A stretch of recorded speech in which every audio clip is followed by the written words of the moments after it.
হযরত বেলাল রাদিয়াল্লাহু তাআলা আনহু আল্লাহর নবীর রওজার পাশে দাঁড়ায় এবার আল্লাহর নবীকে সালাম দিলেন, আল্লাহর নবীর কবর জিয়ারত করলেন।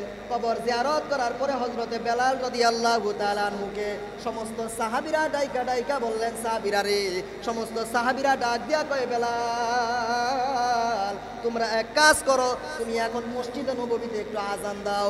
হযরতে বেলাল রাদিয়াল্লাহু তাআলা আনহু ডাক দিয়া বললেন, যেই আজানের পরে নবী হুজরা থেকে আসবে না ওই জায়গায় আমি বেলাল আজান দিব না, আমি বেলাল ওই জায়গায় আজান দিব না। কিন্তু হাসান আর হুসাইন রাদিয়াল্লাহু তাআলা আনহু এই দুইজন যখন এসে হযরতে বেলালকে ডেকে ডেকে বললেন, বেলাল রে, এই মুহূর্তে তুমি মসজিদে নববীতে আজান দাও। হযরতে বেলাল যখন হাসান আর হুসাইনের দিকে তাকালেন, হাসান হুসাইনের দিকে তাকায় দেখে কেমন জানি হাসান আর হুসাইনের ভিতরে আল্লাহর রাসূলকে দেখা যায়। সুবহানাল্লাহ। হযরতে বেলাল রাদিয়াল্লাহু তাআলা আনহু মসজিদে নববীতে এবার আযান দিলেন। এদিক দিয়া রাসূল করিম সাল্লাল্লাহু আলাইহি ওয়াসাল্লামের কন্যা ফাতেমা আলীকে ডাক দিয়া কয়, আলী দেখেন না মসজিদে নববীতে কেমন যেন বেলালের কণ্ঠের আওয়াজ শোনা যায়, তার মানে বেলাল আযান দিতেছে, আমার আব্বাও মনে হয় আবার মদিনায় আসবে। হযরতে বেলাল রাদিয়াল্লাহু তাআলা আনহু আযান দিলেন। ঠিক আযান দেওয়ার 5 কিংবা 6 মাস পরে হযরতে বেলাল রাদিয়াল্লাহু তাআলা আনহু জমিন থেকে বিদায় গ্রহণ করলেন।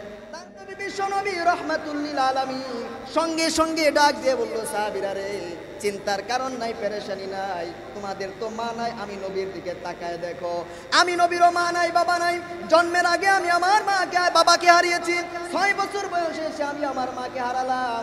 আল্লাহর নবীও যখন কান্দে, সাহাবীরাও যখন কান্দে, ঠিক এরকম সময় আল্লাহ পাক রব্বুল আলামিন জিব্রাইলের মাধ্যমে জানাই দিলেন, জিব্রাইল যাও যাও আমার বন্ধু নবী মুহাম্মদুর রাসূলুল্লাহকে জানায় দাও, চিন্তার কারণ নাই।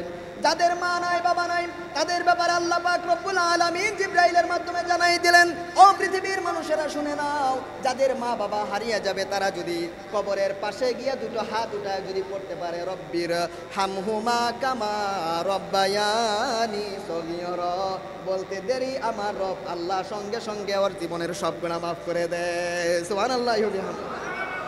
তার মানে বোঝা গেল, যদি কোনো সন্তান মা বাবার কবরের পাশে গিয়া যদি দুইটা হাত তুলতে পারে, তাহলে আমার রব আল্লাহ ওই মা বাবার জিন্দেগীর সব গুনাহ মাফ করে দেয়। সুবহানাল্লাহ পড়বেন। আল্লাহর নবীর দায়িত্ব পেলেন আবু তালেব। কে পাইলেন? আবু তালেব। আবু তালেব দায়িত্ব পাওয়ার পরে আল্লাহর নবীও পাইলেন এদিক দিয়া কোরআন শরীফ, অর্থাৎ তিনি নবুয়াতি পেলেন। নবুয়াতি পাওয়ার পরে আল্লাহর নবী পুরা মক্কা মদিনার বিভিন্ন জায়গায় গিয়ে কালিমার দাওয়াত দিতে লাগলেন, আর মানুষদেরকে বুঝাতে লাগলেন লা ইলাহা ইল্লাল্লাহ মুহাম্মাদুর রাসূলুল্লাহ। এই খবর যখন আবু জাহেল আবু লাহাবের কাছে গেছে, বলেন তো মাথা ঠান্ডা না গরম? কথা বলেন না কেন, ঠান্ডা না গরম? আরে গরম তো গরম, এরকম গরম। কয় নবী মুহাম্মদকে দুনিয়ায় থাকতে দিব না। সঙ্গে সঙ্গে গেলেন আবু তালিবের কাছে, গিয়া বলল, আবু তালেব আপনার ভাতিজা মুহাম্মদ সে কি একদিনের দাওয়াত দেয়, সুতরাং আপনি যদি তার এই দিন থেকে সরাই দিতে পারেন, সে যা চায় তাকে তাই দেওয়া হবে। সে যদি নারী চায় নারীর লাইন লাগাই দেওয়া হবে, সে যদি গাড়ি চায় গাড়ি দেওয়া হবে, এমনকি সে যদি আরবের ক্ষমতা চায় তাহলে তার ক্ষমতাও দেওয়া হবে।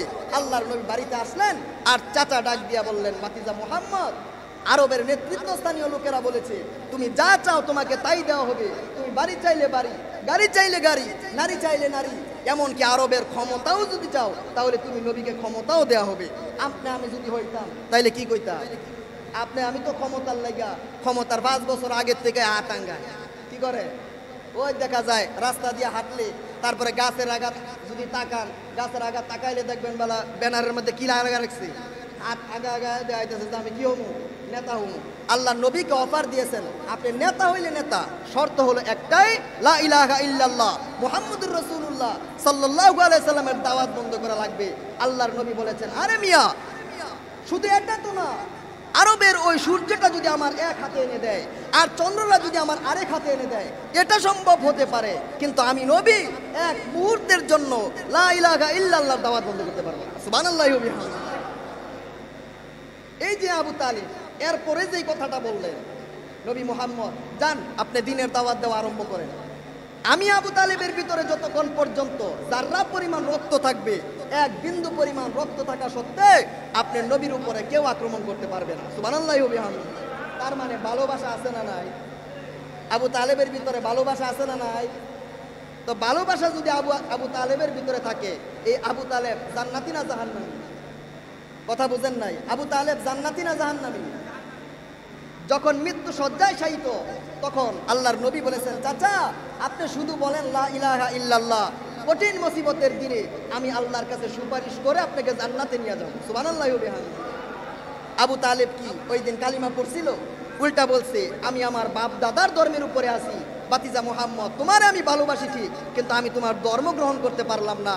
তার মানে বোঝা গেল সে নবীর জন্মে খুশি, কিন্তু রসুলের সিরাত মানতে কি না রাজি না। তার মানে আমরা দুইটা উদাহরণ পেলাম, রসুলের দুইজন চাচা, এর মধ্যে একজনের নাম হলো আবু লাহাব, একজনের নাম হলো আবু তালেব, যারা নবীকে ভালোবাসার পরেও জান্নাতি না জাহান্নামী? জাহান্নামী। এখন আসেন আর দুইজন চাচার কথা শোনাই। এই দুইজন চাচা রসুলকে ভালোবাসছে এবং রসুলের সিরাত গ্রহণ করার কারণে তারা জান্নাতি। এর মধ্যে একজনের নাম হলো হযরতে আব্বাস রাদিয়াল্লাহু তাআলা আনহু। মুহতারাম হাজরিন, আল্লাহর নবী বিশ্ব নবী রাহমাতুল লিল আলামিনের চাচা আবু লাহাব এবং আবু তালিব, এই দুইজন তো জান্নাতে যেতে পারলো না। কেননা তারা কেবলমাত্র শুধুমাত্র আল্লাহর নবীকে ভালোবাসেছে, সিরাত গ্রহণ করে নাই। আর দুইজন চাচা, এর মধ্যে একজন চাচার নাম হলো হযরতে আব্বাস রাদিয়াল্লাহু তাআলা আনহু। এই হযরতে আব্বাস রাদিয়াল্লাহু তাআলা আনহু তখনও পর্যন্ত মুসলমান হননি। মুসলমানদের বিরুদ্ধে তিনি যুদ্ধ করতেন। হঠাৎ একদিন যুদ্ধ করতে গিয়ে মুসলমানদের হাতে তিনি বন্দী হলেন। মুসলমানদের হাতে বন্দী হওয়ার পরে এইবার আবু লাহাবকে, এইবার আব্বাসকে তারা টাইট করে বাঁধলেন খেজুর গাছের ডাল দিয়া। খেজুর গাছের ডাল দিয়া যখন তাকে টাইট করে বাঁধলেন, আল্লাহর নবী বিশ্ব নবী রাহমাতুল লিল আলামিন রাতের বেলা গেলেন চাচাকে দেখার জন্য। আল্লাহর নবী বিশ্ব নবী রাহমাতুল লিল আলামিন যখন রাতের বেলা গেলেন দেখার জন্য, ঠিক তেরকম সময় চাচা ডাক দিয়া কয়, বাতিজা মুহাম্মদ, এতদিন পর্যন্ত আমি তোমার চাচা ছিলাম, এখনো আমি তোমার চাচাই আছি। সুতরাং তোমার চাচা, তাকায় দেখো না, আজকে তোমার চাচাকে এরকম ভাবে টাইট করে বেঁধে রাখা হয়েছে। সুতরাং তুমি আজকে আমাকে ছাড়ার ব্যবস্থা করে দাও। কথা বুঝতেছেন? আমাকে তুমি ছাড়ার ব্যবস্থা করে দাও। আল্লাহর নবী বিশ্ব নবী রাহমাতুল লিল আলামিন সঙ্গে সঙ্গে ডাক দিয়া বলল, চাচা যান, আমি তো আপনাকে ছাড়তে পারবো না, তবে একটা শর্তে আমি ছাড়তে পারবো। কিছু স্বর্ণ মুদ্রা যদি আপনি আমার কাছে মুক্তিপণ হিসাবে দিতে পারেন, তাহলে আমি ছাড়তে পারবো। হযরতে আব্বাস রাদিয়াল্লাহু তাআলা আনহু ডাক দিয়া কয়, বাতিজা, আমার কাছে তো এরকম কোনো স্বর্ণ মুদ্রা নাই। আল্লাহর নবী বিশ্ব নবী রাহমাতুল লিল আলামিন সঙ্গে সঙ্গে চাচাকে ডাক দিয়া বলল, চাচা যান, যুদ্ধে আসার আগে চাচির কাছে যে কিছু স্বর্ণ মুদ্রা রেখে আসছিলেন, যুদ্ধে আসার আগে চাচির কাছে যে কিছু স্বর্ণ রেখে আসছিলেন, ওই সমস্ত স্বর্ণ যদি আপনি আমাকে মুক্তিপণ হিসাবে দেন, তাহলে আমি ছাড়বো। আব্বাস রাদিয়াল্লাহু তাআলা আশ্চর্য হয়ে গেলেন, ব্যাপার কি? যুদ্ধের আগে আমি তার চাচির কাছে কিছু স্বর্ণ মুদ্রা রাখছিলাম, এই খবর কেমনে নবী মুহাম্মদ জানলো? আশ্চর্যের বিষয় না? আল্লাহর নবী বিশ্ব নবী রাহমাতুল লিল আলামিন এই কথা বলার পরে আব্বাস ডাক দিয়া কয়, বাতিজা মুহাম্মদ, আমি যুদ্ধের আগে তোমার চাচির কাছে কিন্তু স্বর্ণ মুদ্রা রেখে আসছিলাম, ওই স্বর্ণ মুদ্রার খবর তো পৃথিবীর কেউ জানে না, তুমি কিভাবে জানলা? আল্লাহর নবী বিশ্ব নবী রাহমাতুল লিল আলামিন বললেন, চাচা, শুধু এতটুকুই জানি তা নয়, বরং আপনি চাচির সাথে গোপনে কি কি মিটিং করেছেন আমার আল্লাহ সেগুলো জানিয়ে দিয়েছে। সুবহানাল্লাহি ওয়া বিহামদিহি। সঙ্গে সঙ্গে আব্বাস ডাক দিয়া বলল, বাতিজা মুহাম্মদ, আমি যখন তোমার চাচির সাথে কথা বললাম, ওই সমস্ত কথা পৃথিবীর কোনো মানুষ শুনে নাই। সুতরাং তোমার কাছে যেহেতু এত গোপন কথা গোপন রইল না, আমাকে এই মুহূর্তে পড়িয়ে দাও, লা ইলাহা ইল্লাল্লাহু মুহাম্মাদুর রাসূলুল্লাহ সাল্লাল্লাহু আলাইহি ওয়াসাল্লাম। সঙ্গে সঙ্গে হযরত আব্বাস রাদিয়াল্লাহু তাআলা আনহু নবীর সিরাত গ্রহণ করে কালিমা পড়ে জান্নাতি হয়ে যায়। সুবহানাল্লাহি ওয়া বিহামদিহি।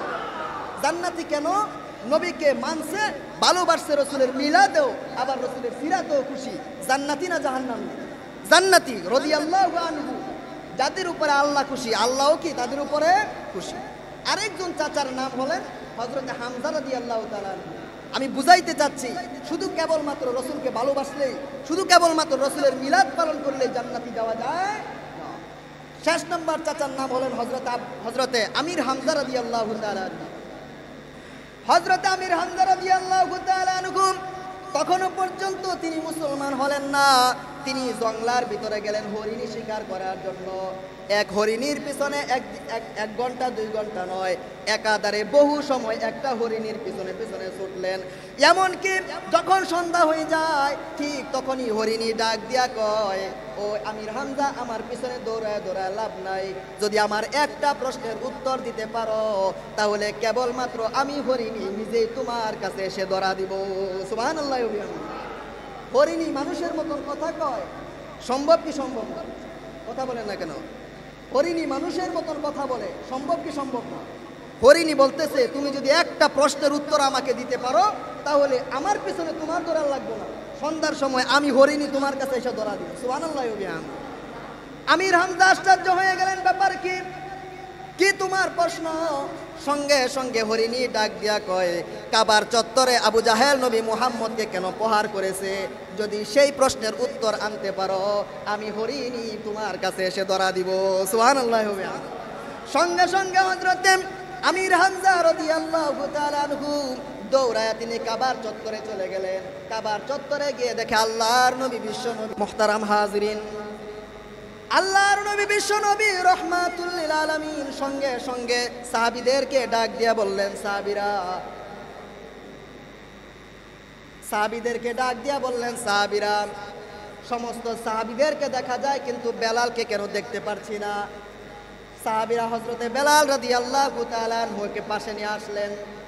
হযরতে বেলাল রাদিয়াল্লাহু তাআলা আনহু যখন কাছে আসলেন, আল্লাহর নবী বিশ্ব নবী রাহমাতুল লিল আলামিন ডাক দিয়া কয়, বেলাল, সমস্ত সাহাবীরা আমি নবীর পাশে এসে বসেছে কিন্তু তুমি বেলালকে কেন দেখতে পেলাম না? হযরতে বেলাল ডাক দিয়া কয়, ইয়া রাসূলুল্লাহ, ইয়া হাবিবাল্লাহ, অন্যান্য সাহাবীরা আপনি ইন্তেকাল করার পরে সহ্য করতে পারবে, কিন্তু আমি বেলাল আপনি ইন্তেকাল করার পরে এক মুহূর্তের জন্য সহ্য করতে পারবো না। আল্লাহর নবী বিশ্ব নবী রাহমাতুল লিল আলামিন ইন্তেকাল করার পরে হযরতে বেলাল রাদিয়াল্লাহু তাআলা আনহু উনি ওনার গাড়ি বস্তা নিয়ে তিনি শামে চলে গেলেন। দীর্ঘ 6 মাস পরে আল্লাহর নবী বিশ্ব নবী রাহমাতুল লিল আলামিন স্বপ্নে যুগে দেখালেন, বেলাল, 6 মাস যাবত তুমি মদিনা থেকে এসেছো, এখনো পর্যন্ত তুমি মদিনায় যাও নাই।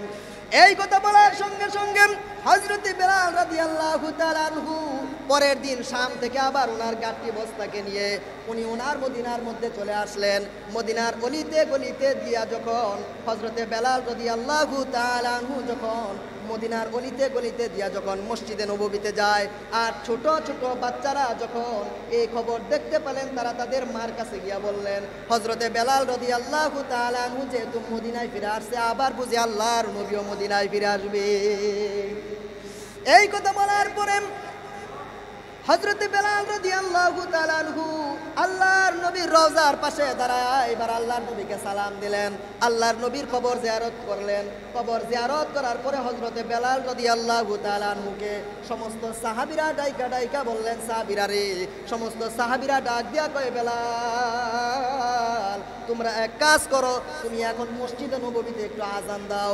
হযরতে বেলাল রাদিয়াল্লাহু তাআলা আনহু ডাক দিয়া বললেন, যে আজানের পরে নবী হুজরা থেকে আসবে না ওই জায়গায় আমি বেলাল আজান দিব না, আমি বেলাল ওই জায়গায় আজান দিব না।